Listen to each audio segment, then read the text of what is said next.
નમસ્કાર મિત્રો, સ્વાગત છે તમારું આપણી યુટ્યુબ ચેનલમાં। મિત્રો, આજે આપણે વાત કરીશું બોલિવૂડના જાણીતા એક્ટર શત્રુઘ્ન સિન્હાની ગુજરાતી ફિલ્મ વિશે। તો જો તમે ચેનલ પર નવા છો તો પ્રથમ તો વિડીયોને લાઇક કરી ચેનલને સબસ્ક્રાઈબ કરી બેલ આઇકન અવશ્ય દબાવજો।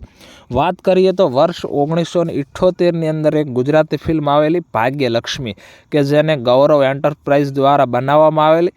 તેમજ આ ફિલ્મની અંદર સંગીત હતું ગૌરાંગ વ્યાસનું અને ગીત કેશવ રાઠોડે લખેલા।